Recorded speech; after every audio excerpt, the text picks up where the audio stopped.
বাসায় বসে কেক বানাতে চাচ্ছেন কিন্তু অনেক বেশি কঠিন মনে হচ্ছে?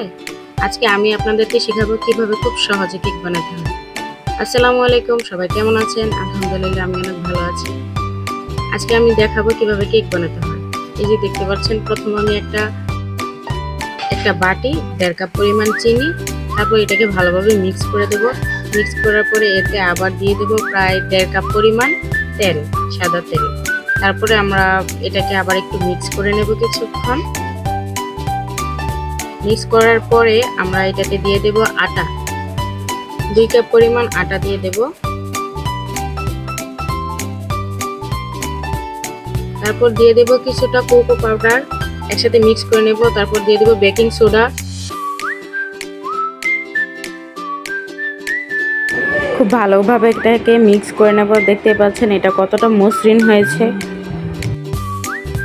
তারপর যে কড়াইটাতে আমরা কেকটা বানাবো সেই কড়াইটাতে সামান্য পরিমাণ তেল, নিচে একটা কাগজ দিয়ে দেব। তারপর আমরা ডোটা দিয়ে দেব, এটা সেট করে দেব। একটা চুলার মিডিয়াম আঁচে বসিয়ে দেব এটাকে প্রায় 1.5 ঘন্টার মতো। আমার কেকটা হয়ে এসছে, দেখতে পাচ্ছেন কি সুন্দর ফুলে উঠেছে, মাশাআল্লাহ।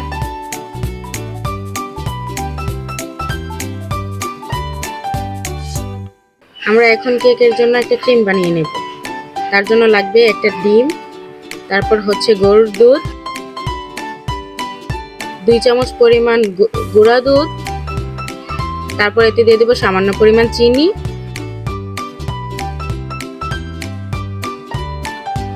এটাকে আমরা মিক্স করে নেব। মিক্স করার পর একটা চুলাতে এটাকে আমরা কিছুক্ষণ জাল করব।